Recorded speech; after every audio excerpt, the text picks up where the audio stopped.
ದೇವರು ಪ್ರೀತಿಸುವ ಪ್ರೀತಿಯ ಬಿಗ್ ಜೆ ಟಿ ವಿ ಪ್ರಿಯ ವೀಕ್ಷಕರಿಗೆ ನಮ್ಮ ಕರ್ತನಾದ ಯೇಸು ಕ್ರಿಸ್ತನ ಹೆಸರಿನಲ್ಲಿ ನಿಮ್ಮನ್ನು ವಂದಿಸಿ ಸ್ವಾಗತ ಬಯಸ್ತಿದ್ದೇವೆ. ಕ್ರಿಸ್ತನು ನಮ್ಮ ಜ್ಞಾನವಾಗಿದ್ದಾನೆ. ಯಾಕಂದರೆ ಮೊದಲನೇ ಕೊರಿಂಥದ ಪತ್ರಿಕೆಯಲ್ಲಿ ಈ ರೀತಿಯಾಗಿ ಒಂದು ಮಾತು ಇರುವಂಥದ್ದನ್ನು ನಾನು ನಿಮ್ಮ ನೆನಪಿಗೆ ತರ ಬಯಸ್ತಾ ಇದ್ದೇನೆ. ಮೊದಲನೇ ಕೊರಿಂಥ ಮೊದಲನೇ ಅಧ್ಯಾಯದಲ್ಲಿ ಇರುವಂಥ ಆ ವಾಕ್ಯ 30ನೇ ವಚನದಲ್ಲಿ ಈ ರೀತಿಯಾಗಿದೆ: ನೀವು ಕ್ರಿಸ್ತ ಯೇಸುವಿನಲ್ಲಿರುವುದು ಆತನಿಂದಲೇ, ನಾನು ಕ್ರಿಸ್ತ ಯೇಸುವಿನಲ್ಲಿದ್ದರೆ ಅದು ದೇವರಿಂದಲೇ. ಕ್ರಿಸ್ತ ಯೇಸು ನಮಗೆ ದೇವರ ಕಡೆಯಿಂದ ಬಂದ ಜ್ಞಾನ. Wow! Christ is our wisdom. ಹಾಗಾದರೆ ಹಳೆ ಒಡಂಬಡಿಕೆಯಲ್ಲಿ ಜ್ಞಾನದ ಬಗ್ಗೆ ಬಂದಾಗ ಅದು ಕ್ರಿಸ್ತನ ಒಂದು ಛಾಯೆ. It's a shadow of Christ. It's a wisdom shadow of wisdom ಅಂದರೆ ಅದು ಜ್ಞಾನದ ಛಾಯೆಯಾಗಿದೆ. ಯಾಕಂದರೆ ಮುಂದೆ ಒಬ್ಬ ಪರಿಪೂರ್ಣ ಜ್ಞಾನವಂತನು ಯೇಸು ಕರ್ತನು ಬರಲಿಕ್ಕಿದ್ದಾನೆ ಎಂಬುದನ್ನು ಸೂಚಿಸುವಂಥದ್ದು ಈ ಜ್ಞಾನ. ಹಾಗಾದರೆ 8ನೇ ಅಧ್ಯಾಯದಲ್ಲಿ ನಾವು ನೋಡಿಕೊಳ್ಳುವಾಗ ಜ್ಞಾನೋಕ್ತಿಗಳಲ್ಲಿ ಏನಂತ ನೋಡ್ತೀವಿ ಅಂದರೆ 58 ಎನ್ಕರೇಜ್ಮೆಂಟ್ಸ್ ಆಫ್ ವಿಸ್ಡಮ್. ಜ್ಞಾನದ 58 ಉತ್ತೇಜನಗಳು. ವಾವ್! ಅಥವಾ ಕ್ರಿಸ್ತನ 58 ಉತ್ತೇಜನಗಳು ಅಂತ ಹೇಳ್ಬೋದು. ಯಾಕಂದರೆ ಕ್ರಿಸ್ತನು ನಮ್ಮ ಜ್ಞಾನವಾಗಿದ್ದಾನೆ. ಈಗ ತಾನೇ ನಾವು ನೋಡಿದ್ದೇವಲ್ಲ ವಾಕ್ಯದಲ್ಲಿ. ಸರಿ, 58 ಕೂಡ ನಾವು 8ನೇ ಅಧ್ಯಾಯದಲ್ಲಿ ನೋಡಿಕೊಡ್ತೇವೆ. 7ನೇ ಅಧ್ಯಾಯದಲ್ಲಿ ಜಾರಳ ಬಗ್ಗೆ ಒಂದು ಎಚ್ಚರಿಕೆ ಇತ್ತು. 8ನೇ ಅಧ್ಯಾಯದಲ್ಲಿ ಜ್ಞಾನವೆಂಬಾಕೆಯ ಬಗ್ಗೆ ಇರುವಂಥ ಉತ್ತೇಜನ ಅಥವಾ ಜ್ಞಾನದ ಉತ್ತೇಜನ ಅಥವಾ ಕ್ರಿಸ್ತನ 58 ಉತ್ತೇಜನಗಳು. ಮೊದಲನೇದು 8ನೇ ಅಧ್ಯಾಯ 1ನೇ ವಚನ, ಕರೆಯುತ್ತಾಳೆ. ಜ್ಞಾನ ಮಾಡುವಂಥದ್ದು ಮೊದಲನೇ ಕಾರ್ಯ ಏನಂದರೆ 8ನೇ ವಚನ ಪ್ರಕಾರವಾಗಿ, ಅಲ್ಲೇ ಕಷ್ಟಪಡುವವರೇ ಹೊರೆ ಹೊತ್ತವರೇ ನೀವೆಲ್ಲರೂ ನನ್ನ ಬಳಿಗೆ ಬನ್ನಿರಿ, ನಾನು ನಿಮ್ಗೆ ವಿಶ್ರಾಂತಿಯನ್ನು ಕೊಡ್ತೇನೆ ಎಂಬಂಥ ಒಂದು ಕರೆ, ಸಾರ್ವತ್ರಿಕವಾದ ಕರೆ ಜ್ಞಾನ ಕೊಡ್ತದೆ. ಮತ್ತು ಕರೆಯೋದಷ್ಟೇ ಅಲ್ಲ, ದನಿಗೈಯುತ್ತಾಳೆ. ಇನ್ನು ಸ್ವಲ್ಪ ಸ್ಟ್ರಾಂಗ್ ಆಗಿ, ಬಹುಶಃ ಒಂದು ವಾಲ್ಯೂಮ್ ರೈಸ್ ಮಾಡಿಬಿಟ್ಟು ಇನ್ನೂ ಸ್ವಲ್ಪ ಗಟ್ಟಿಯಾಗಿ ಕರೆಯುವಂಥದ್ದು ಅಥವಾ ರಿಪೀಟ್ ಮಾಡುವಂಥದ್ದು, ಪುನರಾವರ್ತಿಸಿ ಕರೆಯುವಂಥದ್ದು ಅಂತ. 2ನೇ ವಚನದಲ್ಲಿ ನಾವು ನೋಡುವಾಗ 3ನೇ ಉತ್ತೇಜನ ನಾವು ನೋಡ್ತೀವಿ. ಅದೇನೆಂದರೆ ನಿಂತುಕೊಳ್ಳುತ್ತಾಳೆ. ಅಂದರೆ ಜ್ಞಾನ ಕಾಯ್ತದೆ. ಜ್ಞಾನ ನಮ್ಮನ್ನು ಕರೆಯೋದಷ್ಟೇ ಅಲ್ಲ, ದನಿಗೈಯುವುದಷ್ಟೇ ಅಲ್ಲ, ನಿಂತುಕೊಂಡು ನಮಗಾಗಿ ಕಾಯುವಂಥ ಒಂದು ಪಿಕ್ಚರ್ ಇಲ್ಲಿ ನಾವು ನೋಡ್ತೇವೆ. ಅದು 3ನೇ ಉತ್ತೇಜನ. ಯಾಕಂದರೆ ಬಾರ್ತಿಮಾಯನು ಕೂಡ ನಜರೇತಿನ ಯೇಸುವೇ ನನ್ನನ್ನು ಕರುಣಿಸು ಎಂಬುದಾಗಿ ಕರೆದಾಗ ಯೇಸು ನಿಂತು, ಜೀಸಸ್ ಸ್ಟುಡ್, ಅವನನ್ನು ಕರೆಯಿರಿ ಎಂಬುದಾಗಿ ಹೇಳ್ತಾನೆ. ಮೊದಲು ಕರೆಯುವಂಥದ್ದು ಜ್ಞಾನ, ಅನಂತರ ದನಿಗೈಯುವಂಥದ್ದು ನಿಂತು ಎಂಬುದಾಗಿ ನೋಡುವಾಗ ಆ ಮಾತು ನನಗೆ ನೆನಪಿಗೆ ಬಂತು. 3ನೇ ವಚನದಲ್ಲಿ ಮತ್ತೆ ಕೂಗುತ್ತಾಳೆ, ಕರೆಯುತ್ತಾಳೆ, ದನಿಗೈಯುತ್ತಾಳೆ ಮತ್ತು ಕೂಗುತ್ತಾಳೆ. ಜ್ಞಾನ ನೋಡ್ರಿ ಈ ರೀತಿಯಾಗಿ ನಮ್ಮನ್ನು ಕರೆಯುವಂಥದ್ದಾಗಿದೆ.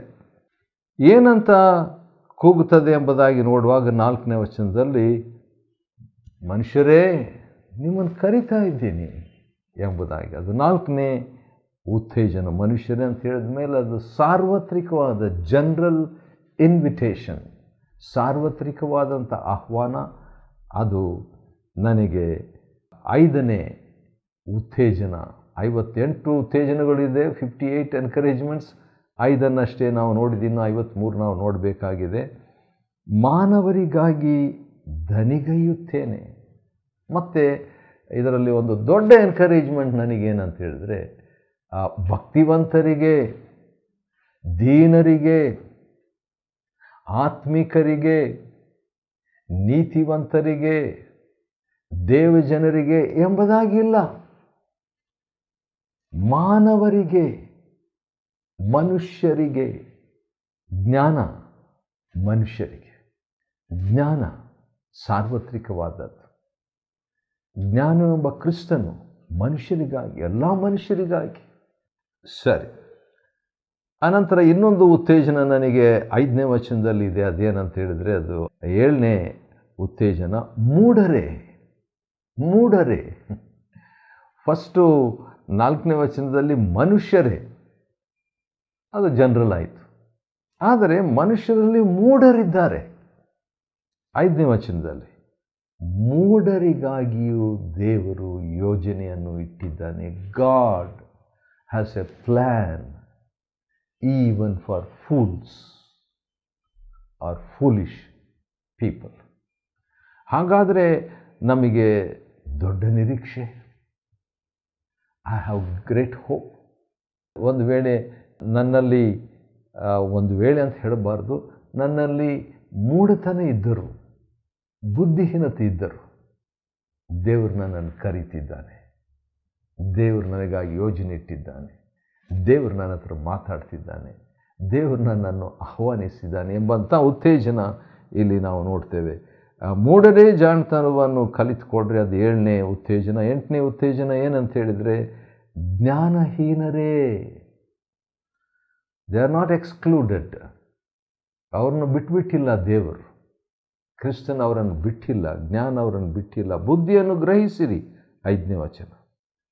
ಆಮೇಲೆ 6ನೇ 58 ಉತ್ತೇಜನಗಳಿದೆಯಲ್ಲ, 8 ಮುಗಿದಿದೆ, ಇನ್ನು 50 ಇದೆ. ಸ್ವಲ್ಪ ವೇಗವಾಗಿ ನಾವು ಹೋಗಬೇಕಾಗಿದೆ, ಸಾಗಬೇಕಾಗಿದೆ. ಸರಿ, 8ನೇ ಅಧ್ಯಾಯ ಜ್ಞಾನೋಕ್ತಿಯಲ್ಲಿ 58 ಉತ್ತೇಜನಗಳು, ಜ್ಞಾನದ ಉತ್ತೇಜನಗಳು ಅಥವಾ ಕ್ರಿಸ್ತನ ಉತ್ತೇಜನಗಳು ಅಂತ ನಾವು ನೋಡ್ಬೋದು. ಮತ್ತು 6ನೇ ವಚನದಲ್ಲಿ ಕೇಳಿರಿ, ಹೇಳುವೇನು. ನಮಗೆ ಶ್ರದ್ಧೆ ಇದ್ದರೆ ಜ್ಞಾನ ಮಾತಾಡ್ತದೆ.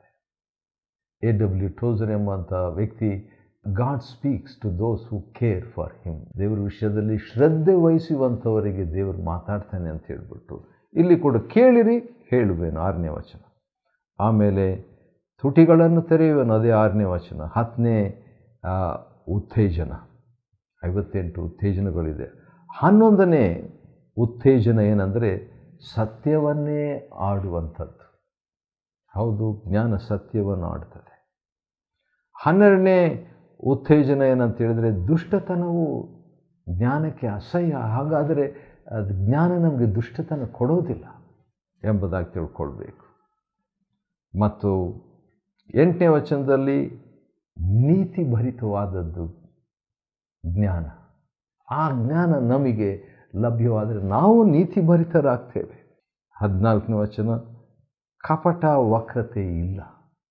ಹಾಗಾದರೆ ಕ್ರಿಸ್ತನನ್ನು ನಾವು ಸೇರಿಸಿಕೊಳ್ಳುವಾಗ, ಜ್ಞಾನವನ್ನು ಸ್ವೀಕಾರ ಮಾಡುವಾಗ ನನ್ನಲ್ಲಿಯೂ ಕಪಟ ವಕ್ರತೆ ಇರೋದಿಲ್ಲ. ಅದು ಒಂದು ಎನ್ಕರೇಜ್ಮೆಂಟ್. 15ನೇ ಉತ್ತೇಜನ ಏನಂತ ಹೇಳಿದ್ರೆ, 9ನೇ ವಚನದಲ್ಲಿ ಇದೆ. 8ನೇ ಅಧ್ಯಾಯ ಜ್ಞಾನೋಕ್ತಿ 9ನೇ ವಚನದಲ್ಲಿ ಇರುವಂಥದ್ದು, ಆ ಜ್ಞಾನ ನ್ಯಾಯವಾಗಿದೆ. ಹಾಗಾದರೆ ನಾನು ಜ್ಞಾನ ಪಡ್ಕೊಂಡ್ರೆ ಅಥವಾ ಕ್ರಿಸ್ತನನ್ನು ಪಡ್ಕೊಂಡ್ರೆ ನನಗೇನು ಸಿಗ್ತದೆ? ನ್ಯಾಯದ ಆತ್ಮ ನನಗೆ ಸಿಗ್ತದೆ. 9ನೇ ವಚನದಲ್ಲಿ 2ನೇ ಭಾಗ ಏನಂತ ಹೇಳಿದರೆ, ಯಥಾರ್ಥತ್ವವನ್ನು ನಾವು ಹೊಂದಿಕೊಳ್ತೇವೆ. ಯಾಕೆ? ತಿಳುವಳಿಕೆ ಪಡೆದಂಥವರಿಗೆ ಈ ಯಥಾರ್ಥತೆ ಲಭ್ಯವಾಗ್ತದೆ. ಇದು ಇನ್ನೊಂದು ಉತ್ತೇಜನ, ಎನ್ಕರೇಜ್ಮೆಂಟ್ ನನಗೆ. ನಾನು ಯಥಾರ್ಥನಾಗ್ತೇನೆ ಕ್ರಿಸ್ತನನ್ನು ಸ್ವೀಕಾರ ಮಾಡಿದ ಮೇಲೆ, ಜ್ಞಾನವನ್ನು ಸ್ವೀಕಾರ ಮಾಡಿದ ಮೇಲೆ ಎಂಬ ಉತ್ತೇಜನ. 10ನೇ ವಚನ ಜ್ಞಾನೋಕ್ತಿ 8-10, ಅದರಲ್ಲಿ ನನ್ನ ಬೋಧನೆ ಬೆಳ್ಳಿಗಿಂತಲೂ ಹೆಚ್ಚಾದಂಥದ್ದು ಯಾರಾದರೂ ನಮಗೆ ಕೊಟ್ಟರೆ ಉತ್ತೇಜನ ಅಲ್ಲವೇ? ಹೌದು. ಬೆಳ್ಳಿ ಅಷ್ಟೇ ಅಲ್ಲ, ಅಪರಂಜಿ ಜ್ಞಾನೋಪದೇಶ ಬಂದ ಅಪರಂಜಿ. ಕ್ರಿಸ್ತನ ಜ್ಞಾನ ಅಪರಂಜಿಗಿಂತಲೂ ಉತ್ತಮವಾದದ್ದು. ಅವರು ಬಂಗಾರ ನಮಗೆ ಕೊಟ್ಟರೆ ಎಷ್ಟು ಖುಷಿ ಆಗ್ತದೆ, ಬೆಳ್ಳಿ ಕೊಟ್ಟರೆ, ಬೆಳ್ಳಿ ಪದಕ ನಮ್ಮ ದೇಶಕ್ಕೆ ಬಂದರೆ ನಮಗೆ ಖುಷಿ ಆಗ್ತದೆ, ಚಿನ್ನದ ಪದಕ ಬಂದರೆ ಇನ್ನಷ್ಟು ಖುಷಿ ಆಗ್ತದೆ. ಆದರೆ ಚಿನ್ನಕ್ಕಿಂತಲೂ ಉತ್ತಮವಾದಂಥದ್ದು ಅದು ನಮಗೆ ಲಭ್ಯ. ಆನಂತರ ಅದನ್ನು ಹೊಂದಿಕೊಳ್ಳಬೇಕು. ಹೊಂದಿಕೊಳ್ಳಿರಿ ಅಂತ ಜ್ಞಾನ ಕರೆಯುವಾಗ ಅದು ಕೂಡ ಒಂದು ಉತ್ತೇಜನ. ಈ ಜ್ಞಾನ ಅಥವಾ ಈ ಕ್ರಿಸ್ತನ 11ನೇ ವಚನ ಪ್ರಕಾರ ಹವಳಕ್ಕಿಂತಲೂ ಶ್ರೇಷ್ಠ. ಹವಳ ಸಿಕ್ಕಿದರೆ ನಮಗೆ ಎಷ್ಟೋ ಖುಷಿ, ಅದಕ್ಕಿಂತಲೂ ಶ್ರೇಷ್ಠವಾದದ್ದು ನಮಗೆ ಸಿಕ್ಕಿದೆ ಅಂತ ಹೇಳಿದ ಮೇಲೆ ಅದು ಉತ್ತೇಜನವಲ್ಲವೇ? Is it not an encouragement? ಖಂಡಿತ. ಇಷ್ಟ ವಸ್ತುಗಳೆಲ್ಲ 11ನೇ ವಚನ 2ನೇ ಭಾಗ, ಇಷ್ಟ ವಸ್ತುಗಳೆಲ್ಲವೂ ಅದಕ್ಕೂ ಸಮವಲ್ಲ. ಏನೇನು ಇಷ್ಟ ನಮಗೆ? ಇದು ಇಷ್ಟ, ಅದಿಷ್ಟ ಅಂತ ಹೇಳ್ಬಿಟ್ಟು ಒಂದು ಲಿಸ್ಟೇ ಇರ್ತೈತೆ ನಮ್ಮ ಪ್ರತಿಯೊಬ್ಬೊಬ್ಬರಿಗೆ, ಇನ್ವಿಸಿಬಲ್ ಲಿಸ್ಟ್. ಆ ಲಿಸ್ಟ್ ನಾವು ರೆಫರ್ ಮಾಡಬೇಕಾಗಿಲ್ಲ, ಇದು ಆಟೋಮೆಟಿಕ್, ಅದು ಸ್ವಯಂ ನಿಯಂತ್ರಿತವಾದದ್ದು ನಮ್ಮ ಮನಸ್ಸಿನಲ್ಲಿದೆ. ಇಷ್ಟಾರ್ಥಗಳು ನಮಗಿದೆ, ಎಷ್ಟೊಂದಿದೆ. ದೊಡ್ಡ ಇಷ್ಟಾರ್ಥ ಇದೆ, ಚಿಕ್ಕ ಇಷ್ಟಾರ್ಥ ಇದೆ, ಉಣ್ಣುವ ವಿಷಯದಲ್ಲಿ ಇಷ್ಟಾರ್ಥಗಳಿದೆ, ವ್ಯಕ್ತಿಗಳ ವಿಷಯದಲ್ಲಿ ಇಷ್ಟಾರ್ಥಗಳಿದೆ. ಇಷ್ಟಾರ್ಥ ಅಥವಾ ಇಷ್ಟ ವಸ್ತುಗಳಿಗಿಂತಲೂ ದೊಡ್ಡದು ಈ ಜ್ಞಾನ, ಈ ಕ್ರಿಸ್ತನು ಎಂಬುದಾಗಿ. 12ನೇ ವಚನ, ಜ್ಞಾನವೆಂಬ ಜಾಣ್ಮೆಯೇ ನಿವಾಸದ ಉತ್ತೇಜನ. ನಮ್ಮ ಅಡ್ರೆಸ್ಸೇ ಏನಾಗ್ಬಿಡ್ತದೆ? ಜ್ಞಾನ, ಕ್ರಿಸ್ತನು. ಹೌದು, ಅದು ಉತ್ತೇಜನ. ಅದು 58 ಉತ್ತೇಜನಗಳಿದೆ. 58 ಎನ್ಕರೇಜ್ಮೆಂಟ್ಸ್ ಆಫ್ ಕ್ರೈಸ್ಟ್ ಆರ್ ವಿಸ್ಡಮ್. ಅದರಲ್ಲಿ ಈಗಾಗಲೇ 22 ನೋಡಿದ್ವಿ. 23ನೇದು ಏನಂದರೆ ಯುಕ್ತಿಗಳ ತಿಳುವಳಿಕೆ ಹೊಂದುವಂಥ ಉತ್ತೇಜನ. ಅಂದರೆ ಯುಕ್ತಿಗಳ ಒಂದು ತಿಳುವಳಿಕೆ. ನೋಡ್ರಿ, ಎಷ್ಟು ಪಾಂಡಿತ್ಯ ನಾವು ಪಡ್ಕೊಳ್ತಾ ಇದ್ದೀವಿ. ಹೌದು, ಇವುಗಳ ನಡುವೆ ಒಂದು ಮಾತು ಹೇಳಲಾಗಿದೆ. 8ನೇ ವಚನ, 13ನೇ ವಚನ. ಕೆಲವು ಸಾರಿ ಯೆಹೋವನ ಭಯ ಅಂದರೆ ಏನು? ಪಾಪ ದ್ವೇಷವನ್ನು ಹುಟ್ಟುವಂಥದ್ದೇ ಎಂಬುದಾಗಿ. ಯಾವ ರೀತಿಯಾಗಿ? ಎಂಥ ಪಾಪ? ಗರ್ವ ಎಂಬ ಪಾಪ, ಅಹಂಭಾವ ಎಂಬ ಪಾಪ, ದುರ್ಮಾರ್ಗತನ ಎಂಬ ಪಾಪ, ಕುಟಿಲ ಭಾಷಣ ಎಂಬಂಥ ಪಾಪ. 13ನೇ ವಚನ. ಇವುಗಳನ್ನು ಹಾಗೆ ಮಾಡ್ತೇನೆ. ಜ್ಞಾನ ನಮಗೆ ಸಿಕ್ಬಿಟ್ರೆ ಹಾಗೆ ಮಾಡುವಂಥ ಒಂದು ಸ್ವಭಾವ ಬರ್ತದೆ. ಅದು ಒಂದು ಉತ್ತೇಜನವೇ, ಆಟೋಮೆಟಿಕ್ ಆಗಿ ಅದು ಸ್ವಯಂ ನಿಯಂತ್ರಿತವಾಗಿ ಬರುವಂಥದ್ದು. 14ನೇ ವಚನದಲ್ಲಿ ನಾವು ನೋಡಿಕೊಳ್ಳುವಾಗ, ಜ್ಞಾನೋಕ್ತಿ 8ನೇ ಅಧ್ಯಾಯದಲ್ಲಿ ನಾವು ಇನ್ನೊಂದು ಸಂಗತಿಯನ್ನು ಅಲ್ಲಿ ನೋಡ್ಕೊಳ್ಬೋದು. ಅದೇನಂತ ಹೇಳಿದರೆ, ನಮಗೆ ಸದ್ಯೋಚನೆ, ಸುಜ್ಞಾನ, ಸಾಮರ್ಥ್ಯವು. ಹಾಗಾದರೆ 25, 26, 27 ಉತ್ತೇಜನಗಳು ನಮಗಿದೆ. ಇವೆಲ್ಲವೂ ಎಲ್ಲಿ? ಜ್ಞಾನ, ವಿವೇಕ ನಮಗೆ ಸಿಕ್ಕಿದೆ, ಅಥವಾ ಕ್ರಿಸ್ತನಲ್ಲಿ ನಮಗೆ ಸದ್ಯೋಚನೆ, ಸುಜ್ಞಾನ, ಸಾಮರ್ಥ್ಯ ಇವೆಲ್ಲ ನಮಗೆ ಸಿಗ್ತದಂತೆ. ಸರಿ, 15ನೇ ವಚನ, ಜ್ಞಾನೋಕ್ತಿ 8 ಮತ್ತು 15ರಲ್ಲಿರುವಂಥದ್ದು, ನನ್ನ ಸಹಾಯದಿಂದ ರಾಜರು ಆಳುವರು. ಅಂದರೆ ಒಂದು ರೂಲಿಂಗ್ ಕೆಪಾಸಿಟಿ, ಅಧಿಕಾರ ನಡೆಸುವಂಥ ನಾಯಕತ್ವದ ಒಂದು ಸಹಾಯ ನಮಗೆ ಸಿಗ್ತದೆ ಜ್ಞಾನದಿಂದ, ಕ್ರಿಸ್ತನಿಂದ ಎಂಬ 28ನೇ ಉತ್ತೇಜನ. 29ನೇ ಉತ್ತೇಜನ ಏನಂತ ಹೇಳಿದರೆ, ನ್ಯಾಯ ತೀರಿಸುವ ಉತ್ತೇಜನ. ನ್ಯಾಯ ತೀರಿಸುವ ಉತ್ತೇಜನ. 30ನೇ ಉತ್ತೇಜನ 16ನೇ ವಚನದಲ್ಲಿ ದೊರೆತನ ಮಾಡುವುದು. 17ನೇ ವಚನ, ಹೌದು, ಪ್ರೀತಿ ಪಾತ್ರರಾಗ್ತೇವೆ. ಅದು ಒಂದು ಉತ್ತೇಜನ. 31ನೇ ಉತ್ತೇಜನ. 32ನೇ ಉತ್ತೇಜನ 17ನೇ ವಚನದಲ್ಲಿದೆ. ಅದೇನಂತ ಹೇಳಿದರೆ, ನಾವು ಕಂಡುಕೊಳ್ತೇವಂತೆ. ನಾವು ಆತುರದಿಂದ ಹುಡುಕಿದರೆ ಜ್ಞಾನವನ್ನು ಕಂಡುಕೊಳ್ತೇವೆ. ಮತ್ತು ಇನ್ನು 2 ಉತ್ತೇಜನವನ್ನು 18ನೇ ವಚನದಲ್ಲಿ ನೋಡ್ತೀವಿ. 33 ಮತ್ತು 34ನೇ ಉತ್ತೇಜನ. ಅದೇನೆಂದರೆ ಧನ, ಘನತೆ. ಇವೆರಡೂ ಕೂಡ ನಮಗೆ ಜ್ಞಾನದಿಂದ ಸಿಗ್ತದೆ, ಕ್ರಿಸ್ತನಿಂದ ಸಿಗ್ತದೆ. ಅದು ಉತ್ತೇಜನ ಅಲ್ಲವೇ? ಬೇಕೇ ಬೇಕು ಅನುದಿನದ ಜೀವನದಲ್ಲಿ.